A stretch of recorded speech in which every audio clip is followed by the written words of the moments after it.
मैं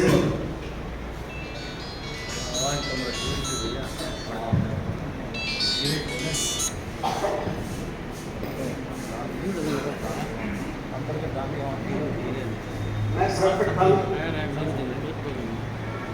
भगवान बुद्ध और बाबा साहब को नमन करता हूँ। समता सैनिक दल के संस्थापक बाबा साहब डॉक्टर अम्बेडकर के आज संकल्प दिवस के अवसर पर समता संदल के तमाम स्तर के संचालक, विशेषकर मेरे साथ में 35-40 साल पहले से इस दल को ताकत देने का काम करने वाले आदरणीय AR जोशी साहब, जो आज राष्ट्रीय मुख्य सचेतक के पद पर हैं, अशोक सागर साहब जो राष्ट्रीय अध्यक्ष हैं, BD सुजात जी, OP गौतम जी, मास्टर विजेंद्र जी, VK जाटव साहब, हमारे बीच में लखनऊ से आकर के DSP साहब DP सिंह जी, सुरजीत गौतम जी, ये सब हमारे टीम के जिम्मेदार साथी हैं।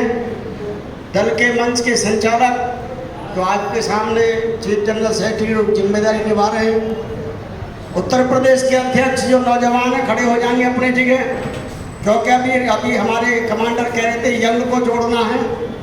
ये नौजवान साथी ऐसे निकल के आएंगे हजारों सैकड़ों की संख्या में, तो ताकत बनेगी हर तरीका से। बैठिए। हमारे राजस्थान के अध्यक्ष बहुत काबिल और बहुत योग्य हैं। असम प्रदेश जो हजारों किलोमीटर दूर से, मैंने एक बार NTC लिया डिपार्टमेंट से, तो मुझे जम्मू कश्मीर का मिल रहा था। मैं भी जोशी साहब को कह रहा था, मैंने जो नॉर्थ ईस्ट का लिया, तो वहाँ से मैंने 15 दिन लगाया था। अब 15 दिन तक लगातार सारे जिलों में घूम घूम कर काम किया, जिसका फल ये है कि आज टंकेश्वर दास जी से लेकर के तमाम 21 लोग बाई जहाज से, और आपके दल को केवल यही नहीं पूरे नॉर्थ ईस्ट में चलाने का काम करते हैं, वो सब धन्यवाद के पात्र हैं।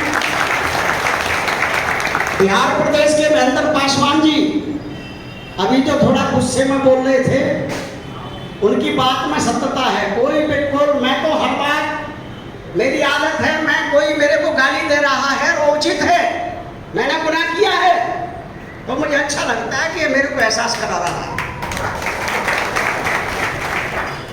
तो कबीर साहब ने भी कहा था कि निंदक जो निंदा करने वाला होता है उसके बगल में तो झोपड़ी बना के रहना चाहिए।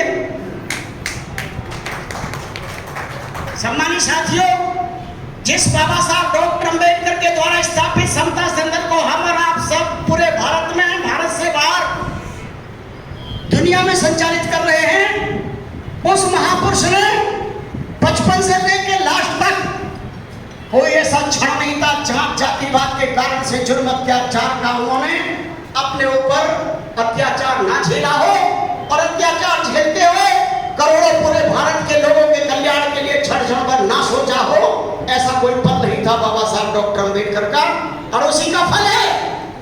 लोग कहते हैं सब अकेला आदमी क्या कर सकता है। बाबा साहब डॉक्टर अम्बेडकर के साथ में पूरे जीवन में एक भी बराबर का हैसियत का साथी खड़ा नहीं था। उनके बराबर की बात छोड़िए, उनके घुटने के बराबर का कोई साथी नहीं था। उनके जीते जी वो अकेले ही थे। अरे ये बात उन्होंने आगरा में कही थी 1900 जब बाबा साहब 1954 में आए थे, आगरा की भूमि में लाल किले के सामने बहुत बड़ा रैली था। वहां बाबा साहब ने कहा था ये जो तंबू का बंबू है, इसमें मैं अकेला दिखाई पड़ता हूं, जैसे बीच में तंबू लग रहा है।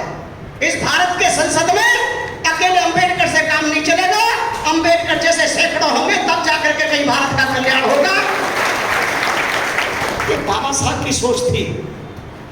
और वर्तमान में बाबा साहब के बाद के जो लोग हैं, दुनिया की दौलत केवल मुझे मिले, दुनिया का सम्मान केवल मुझे मिले, दूसरे को मिल नहीं जा, और अगर मिल रहा है तो उसका नाश करने पर तुम जा। ऐसा आप देखते होंगे, भाई भाइयों के बीच देखते होंगे, पूरे समाज में देखते होंगे। तो हरे बाबा साहब अम्बेडकर क्या थे दुनिया में, शायद मैं बता रहा हूं, तथागत बुद्ध भी जो कि राजा के बेटे थे, अरबों खरबों की संपत्ति थी, सोने के महल थे उनका सम्मान सिद्धार्थ गौतम के रूप में पूरे दुनिया में था, पर बाबा साहब अम्बेडकर का सम्मान ऐसे अम्बेडकर दुनिया में छोड़िए कॉलोनी में भी नहीं था, लोग जात के नाम पर नाई तक के अपमान किया करते थे बाबा साहब डॉक्टर अम्बेडकर का।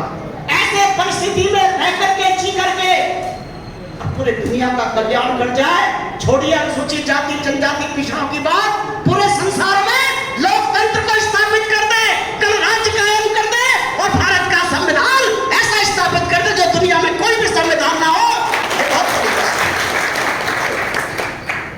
हम सब इतने सारे लोग हैं, सब मिलकर के थोड़ा तो कर सकते हैं, हम सब मिलकर के थोड़ा तो कर सकते हैं। हम जिस कॉलोनी में रहते हैं, जिस जिले में रहते हैं, हम क्यों नहीं कर सकते? मेरा एक निवेदन है साथियों, आप कई हजार किलोमीटर दूर से, पैसा तो चलो हाथ का मेल होता है, आपका बहुत कीमती समय है जो आप लेकर के आए हैं, यहाँ समय दे रहे हैं।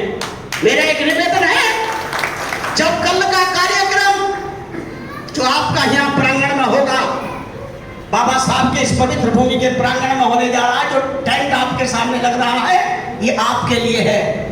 आपने सुंदर जो आपकी ड्रेस है, आपने सुबह ही तैयार होना होगा। प्रातःकालीन जो शाखाएं लगती है हमारी, यहाँ अम्बेडकर भवन पर शाखा लगेगी, पीडी सुजात जी से लेकर के ओपी गौतम साहब खड़े हो जाएंगे, हमारे ये मिलिट्री के बहुत बड़े ऑफिसर हैं और जोधपुर से हैं। हमने देखा इनको, हमने वहां देखा था जब हम गए थे, कहाँ गए थे हम, दमनदीप में देखा था। क्या गजब की ट्रेनिंग देने वाले हैं ये। ऐसे डीएसपी साहब खड़े हो जाएंगे हमारे बीच में, डीपी सिंह जी आए